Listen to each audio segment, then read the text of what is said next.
6 months after Nathan Cole's presentation to the Council, the galactic political landscape had fundamentally shifted in ways that no one had predicted, and the human sphere of influence now encompassed 15 star systems and not a single hostile fleet had approached their borders since the Corvani defeat, because word had spread throughout the galaxy. Captain Jennifer Martinez stood on the observation deck of the newly commissioned UES Resolute, which was humanity's first heavy battleship, and at 3 kilometers long and massing nearly 20 million tons, she was a monument to human military philosophy, and she represented everything that made the galaxy nervous about humanity. Commander Paul Jackson, who was her executive officer, reported that they were receiving visitors and delegations were arriving from the Tellurian Unity and the Meridian Confederacy, and surprisingly the Vexari Coalition,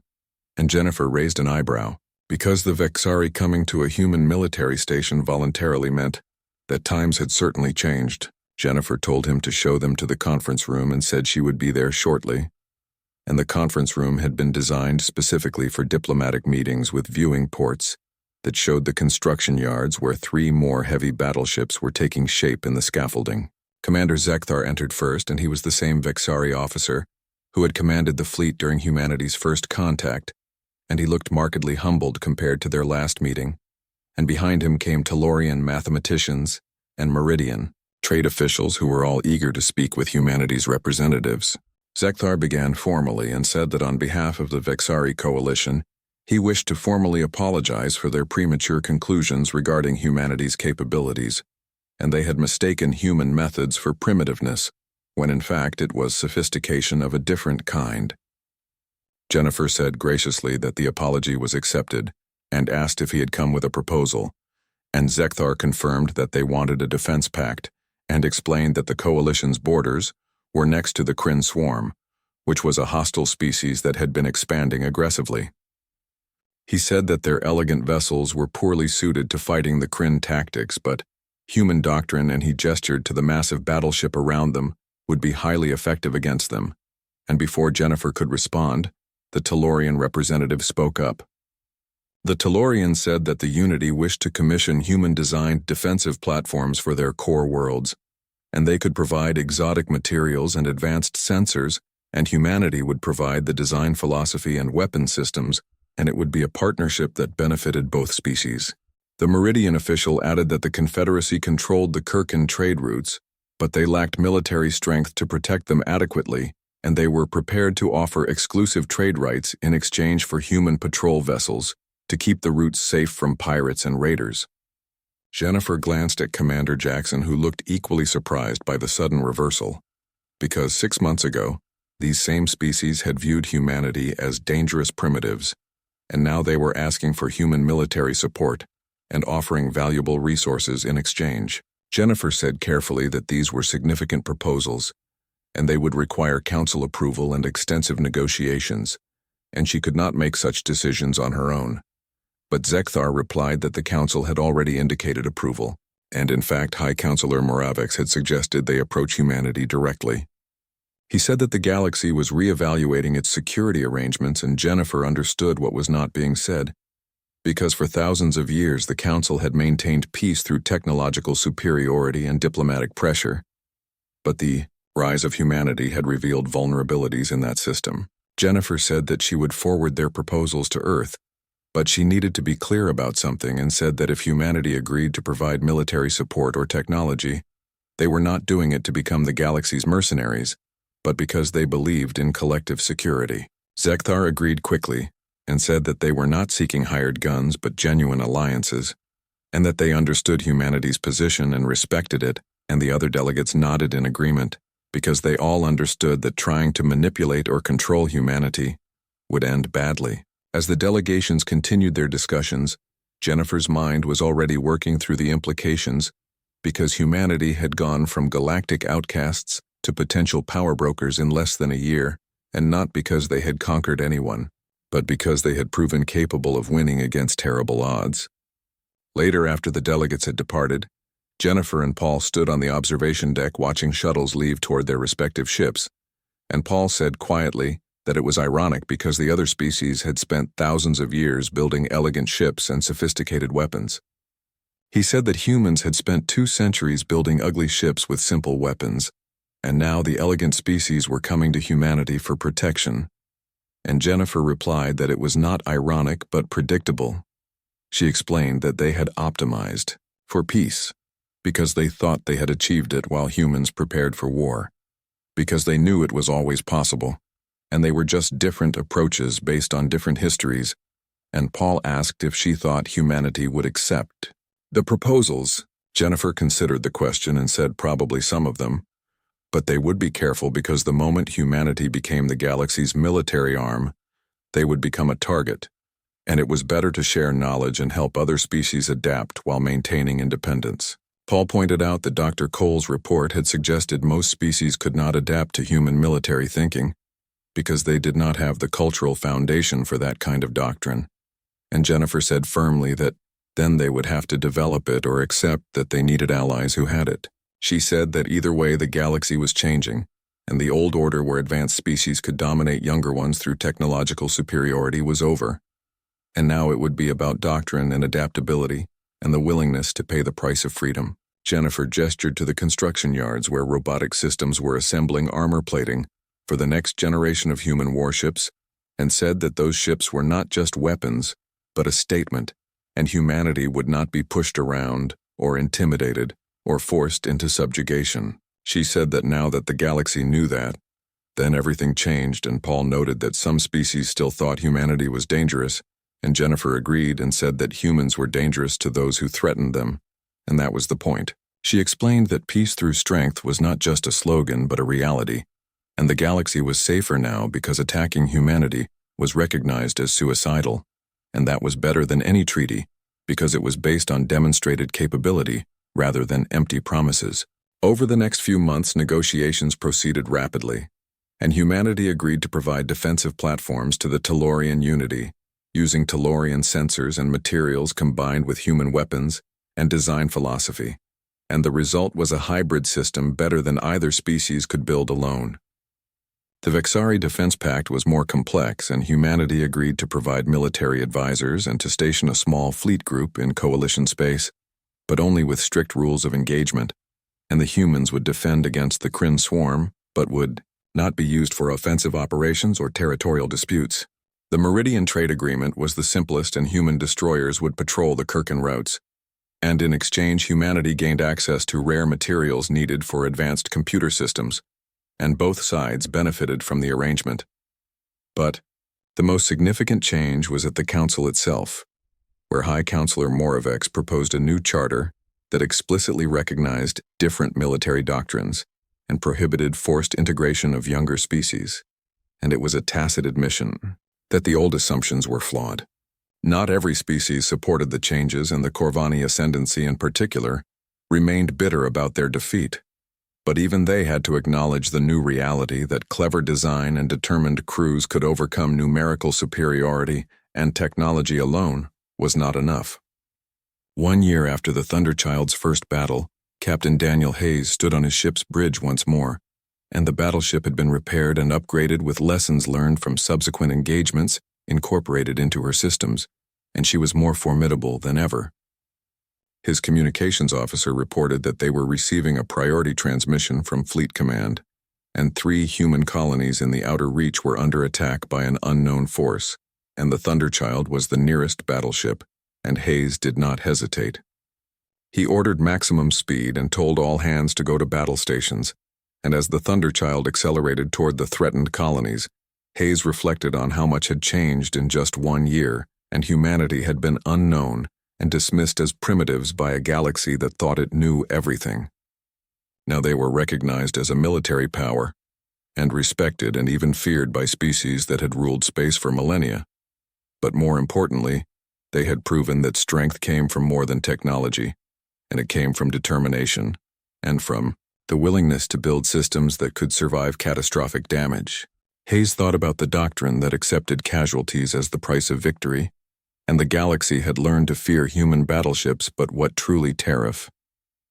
Dr. Nathan Cole had spent 30 years studying how alien societies worked, and he never imagined that one day he would be presenting a report to the Galactic Council about why humanity was so terrifyingly effective at warfare, And yet here, he stood in the same chamber where Ambassador Chen had first revealed the Thunderchild, preparing to explain what seemed inexplicable. He began by saying that the Council had asked him to analyze why humanity's military capabilities exceeded all their predictive models, and the answer was both simple and deeply disturbing to those who heard it, and he gestured to make a holographic timeline appear showing the history of spacefaring species. Nathan explained that most species achieved interstellar travel after centuries of relative peace, and they developed global governance and unified their worlds, and then reached for the stars, and war became something they studied in historical archives rather than something they prepared for every day. The timeline shifted to show Earth's history, which looked very different, and Nathan said that in the century before humans achieved faster than light travel, they fought 2 global wars that killed over 100 million people, and they invented nuclear weapons and came within moments of using them in a Third World War. Counselor Venn interrupted and said that they already knew about humanity's violent history and asked what this had to do with their warship designs, and Nathan smiled grimly and said that it had everything to do with it because humanity never stopped preparing for war. He explained that even after humans unified Earth's government, and even after they began colonizing other worlds, they remembered the lessons, and they built their entire space infrastructure with the assumption that someday somewhere they would have to fight, and every design decision reflected that assumption. Nathan brought up schematics of a human battleship and asked the Council to look at the design, not from a technical perspective but from a philosophical one, and said that this ship was not trying to be efficient, but trying to survive, and every system had redundancy not because humans thought it was elegant, but because they had seen what happened when critical systems failed in combat. A Corvani representative whose form still bore stress fractures from the recent battle spoke up and said that humans designed their ships assuming they would be hit, and Nathan corrected her and said that they designed them assuming they would be destroyed, and they built them so they would take as many enemies with them as possible before that happened. He called it survivability through redundancy, and said that if you cut a human battleship in half, both halves would keep fighting until they physically could not anymore, and this was not something other species understood because they had never needed to think that way. Nathan pulled up comparative data showing Council ships next to human ships, and said that other species built ships that were marvels of engineering with energy shields that could dissipate tremendous heat and hulls made from exotic materials that were both light and strong, and weapons that were highly efficient. But he said that here was what they did not understand, which was that efficiency was the enemy of survivability. And Counselor Threx protested and said that was illogical because efficiency was always preferable, and Nathan agreed that in peacetime, yes, but in war redundancy beat efficiency every single time. He explained that a ship that used twice as much power but had 3 backup reactors would outlast a ship that was perfectly optimized with 1 reactor, and a weapon that was simple enough for a crew member to repair with basic tools was better than a sophisticated system that required specialized facilities. Nathan showed footage from the Corvani battle and told them to watch what happened when their ships took damage, and 1 good hit caused cascading failures and power distribution failed, and shields collapsed, and weapons went offline because their ships were so interconnected that damage to one system affected everything. The footage shifted to show the Defiant taking plasma hits, and Nathan said to watch a human ship because that same section got destroyed and the ship just kept fighting because humans isolated their systems, and the reactors on the port side did not care if the starboard side was gone, and they would keep running until they physically could not. High Counselor Moravex leaned forward and said that Nathan was claiming humanity's advantage was that their ships were crude and overbuilt, and Nathan corrected her gently and said that their advantage was that they never forgot how to fight total war. He explained that every other species he had studied approached space as explorers or scientists or philosophers, and they built ships that reflected those values with elegance and efficiency and optimization for discovery, but humanity approached space as survivors. Nathan said that humans built ships that reflected their history, which was brutal and redundant and designed to keep fighting when any reasonable ship would be dead, and they did not have better technology than the Council, but they had better doctrine. Moravex repeated the word doctrine with curiosity, and Nathan explained that it meant military philosophy, and said that Council species fought to disable threats with minimum resource expenditure, while humans fought to destroy enemies with maximum prejudice, and they aimed for certain outcomes rather than elegant solutions. He brought up casualty figures from human wars and said that in their Second World War, humans lost over 60 million people, but they kept fighting, and in the recent Corvani engagement, the Defiant took damage that would have led any council ship to surrender, but the crew patched the holes and kept firing. Nathan asked if they understood what he was telling them, and the chamber was completely silent. And Moravec said slowly that he was saying humans were fundamentally more willing to accept casualties, and Nathan corrected her and said that humans were fundamentally unwilling to accept defeat, and there was a difference. He explained that humans did not want to die, but they had internalized as a species that some things were worth dying for, including sovereignty and freedom and survival, and they built a military that reflected that willingness to pay any price to protect those things. Nathan pulled up the schematics again and said that council ships were built by species that forgot what it meant to face existential threats,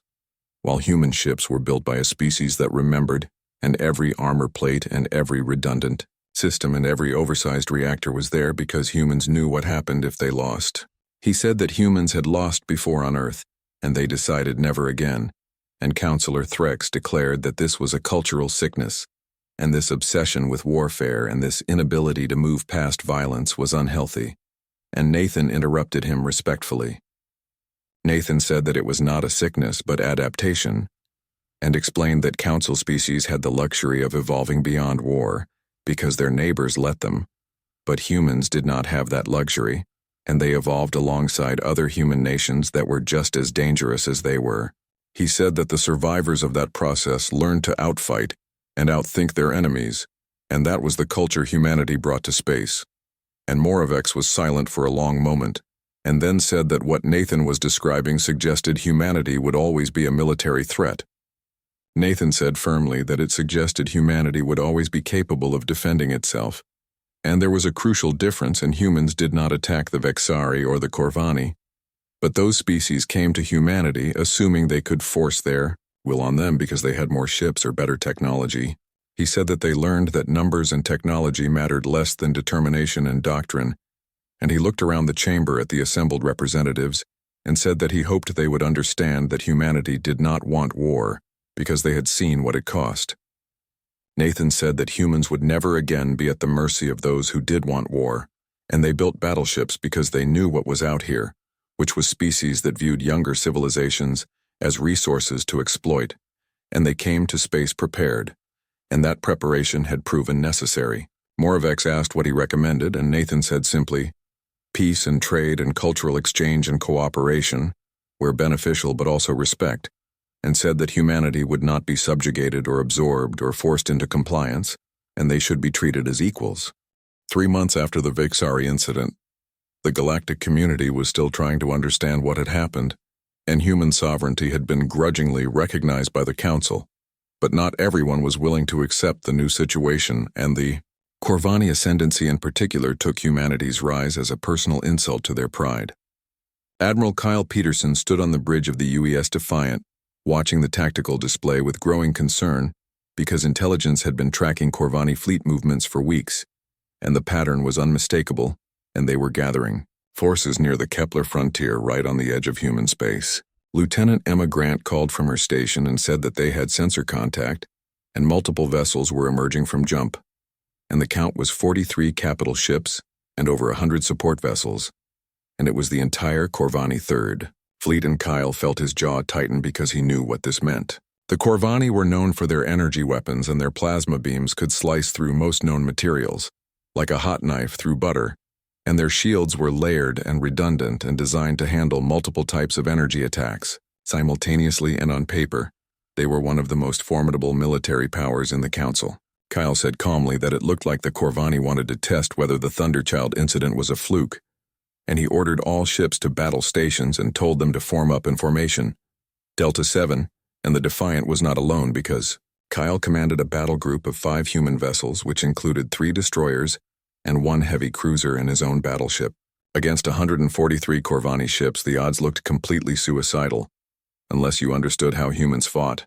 and Kyle understood perfectly because he had spent his entire career preparing for exactly this kind of battle.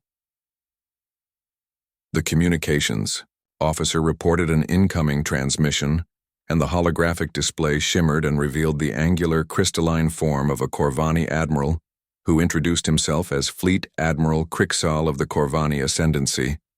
and said that the human vessels were vastly outnumbered and they should surrender their ships and they would be allowed to return to their homeworld with a message. Crixal said that humanity's place in the galaxy would be decided by those who had earned it through millennia of achievement and not by primitives who stumbled upon crude weapons, and Kyle allowed himself a thin smile and said that he appreciated the offer, but they were going to have to decline. Kyle said that humans had a saying which was that it is not the size of the dog in the fight, but the size of the fight in the dog, and Crixal replied that human idioms meant nothing to him, and this was their final warning, and Kyle said that he guessed they were done talking and he cut the transmission. He turned to his weapons officer, Lieutenant Rodriguez, and told him that he could fire when ready, and what happened next would be studied in military academies across the galaxy for decades to come, because the human ships did not retreat or try to evade, and instead they accelerated directly toward the Corvani formation, with weapons already charging. The Corvani fleet moved confidently to envelop the smaller human force, because they thought their numbers would overwhelm the primitive metal boxes,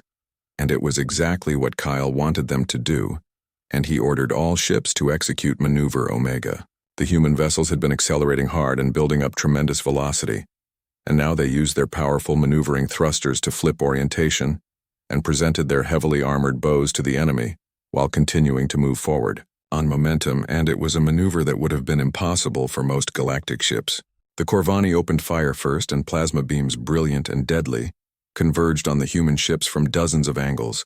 and the energy weapons struck the angled bow armor that was designed specifically to deflect such attacks, and some of the plasma dispersed across the sloped surfaces while the rest splashed against armor plating that had been heat-treated specifically to handle directed energy weapons. Damage reports came in, and there were hull breaches on Destroyer 3 and cooling system damage on the heavy cruiser, but the ships kept coming, and Rodriguez called out that weapons range would be reached in 5 seconds, and Kyle ordered all batteries to focus fire on the Corvani command ship. The human ships unleashed everything they had, and every railgun on every ship fired simultaneously, and all targeting the Corvani flagship at the center of their formation, and dozens of tungsten slugs each moving at relativistic speeds converged on a single point,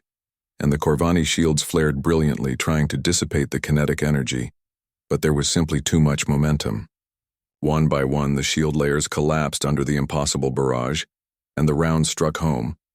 and the Corvani flagship, which was a beautiful vessel that had served for 2 centuries, came apart under the assault, and its crystalline structure that was optimized for energy transfer and efficiency shattered like glass under the brutal kinetic attack. Kyle continued calmly and ordered missile launch from all tubes, and told them to target the carrier vessels and take away their fighter superiority, and a cloud of missiles erupted from the human ships, and there were far more than the Corvani had expected because each human vessel carried missile tubes in numbers that seemed excessive. The Corvani point defense systems, which had seemed more than adequate, suddenly were not, and they were designed to handle perhaps 24 missiles at once, but they were facing over 300, and carriers exploded and fighter craft caught. In their launch bays were incinerated along with their motherships. Lieutenant Grant reported that the Corvani were breaking formation, and multiple ships were attempting to withdraw, and Kyle said negative, and told his ships not to let them run, and to maintain fire, because they needed to make this lesson stick, and the next 10 minutes were brutal. The human ships, which were designed for sustained combat, continued to pour fire into the Corvani fleet, and railguns cooled and fired again, and missile tubes were reloaded by automated systems, and damage control teams worked frantically to keep critical systems operational. The Corvani, on the other hand, found their elegant vessels increasingly compromised, and each hit that penetrated their shields caused cascading failures, and systems that had been optimized for efficiency had no redundancy, and ships that lost main power were dead in space. The communications officer said that they were being hailed, and it was the Corvani second in command,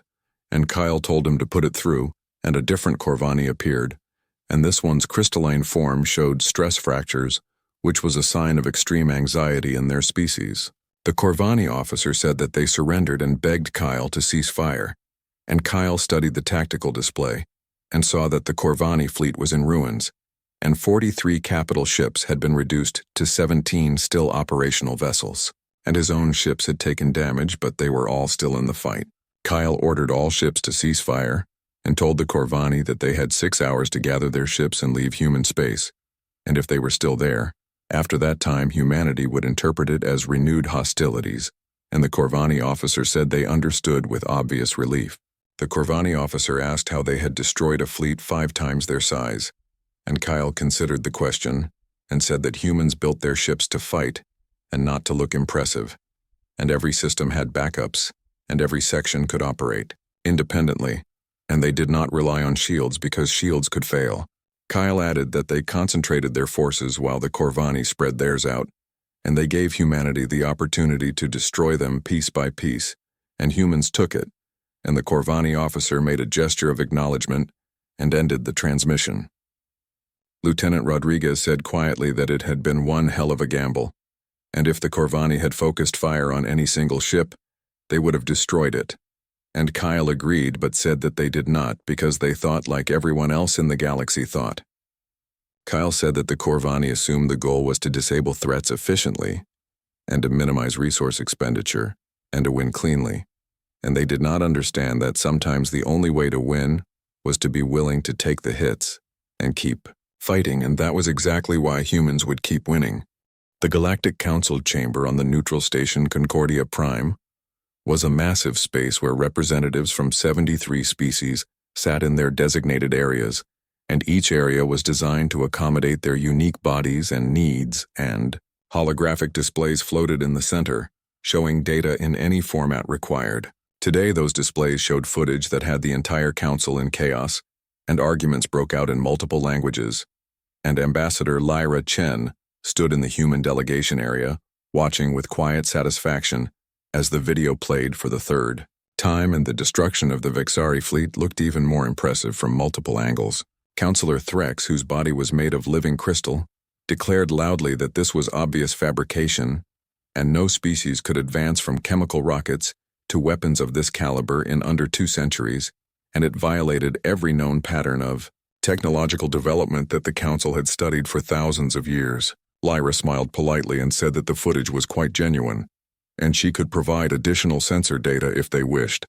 And Counselor Venn, whose species prided themselves on mathematical precision, added that the mass ratios were impossible, and a vessel of that size made from dense metals should require fuel reserves that would make it unable to maneuver properly. Lyra explained that they used fusion drives and could carry enough fuel for extended operations,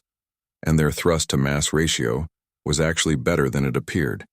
and the human engineers had spent decades optimizing the design for exactly this kind of performance. High Counselor Moravex, whose species had founded the Council 8,000 years ago, leaned forward in her area, and unlike the others, she was not dismissing the footage but studying every detail with her ancient eyes, and she commanded Lyra to explain the weapons called railguns that were not energy-based. Lyra confirmed that they accelerated physical projectiles using electromagnetic force and usually used tungsten slugs. And it was extremely simple technology really, and humans had been using the basic principle for over a century in various applications, and the concept was straightforward, even if the implementation required precision. Counselor Threx repeated the word simple with a tone that dripped with disdain, and asked if Lyra was claiming that these crude kinetic weapons had defeated Vexari quantum shielding, which had been considered the best defensive technology in the known galaxy. Lyra corrected him and said not defeated but bypassed, and explained that their shields were magnificent at handling energy, but they were designed with the assumption that kinetic threats moved relatively slowly, like asteroids or debris, and human projectiles moved at a significant fraction of light speed, and by the time the shields registered the threat, the round was already through. The chamber fell completely silent as the implications sank in slowly, and thousands of years of shield technology had been rendered nearly obsolete by what was essentially a very sophisticated canon and species that had spent fortunes developing. Energy barriers realized they were vulnerable to weapons their ancestors had abandoned. Moravex said that she understood now, and this was why humans built their ships from metal, and not because they lacked the knowledge for better materials, but because they anticipated exactly this kind of warfare, and armor that could be replaced was better than shields that could be bypassed. Lyra nodded and added that they designed for durability and redundancy, and a human battleship could lose entire sections and continue fighting, and she asked if their ships could say the same, and she let the question hang in the air because everyone in the chamber knew the answer. Counselor Venn, who had been calculating numbers in his head, said that there was another matter, and the number of weapons on the single human ship exceeded the combined armament of a standard coalition patrol fleet, and he asked how they powered all of these systems without overloading their generators. Lyra answered that they had multiple fusion reactors with independent power grids and redundancy again, and if one reactor was damaged, the others would compensate automatically. And Venn pressed her for exact numbers, and she said that the Thunderchild had 12 primary reactors and 8 auxiliary units. The number sent another wave of disbelief through the chamber because most ships, even capital vessels, had one primary reactor, and perhaps a backup,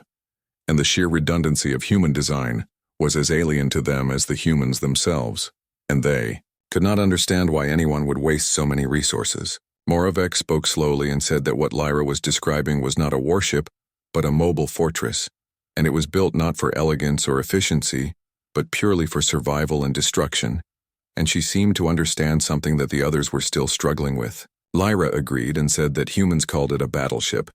and the Thunderchild was not their largest ship, and she was actually one of their medium-class vessels, and they had 12 more of her class, and they were building bigger ones, and this statement caused actual alarm among the council members. Councillor Threx tried to regain some diplomatic ground and said that the Vexari coalition would demand reparations because they lost 15 ships in that engagement, and they would claim it was an unprovoked attack on a peaceful exploration fleet.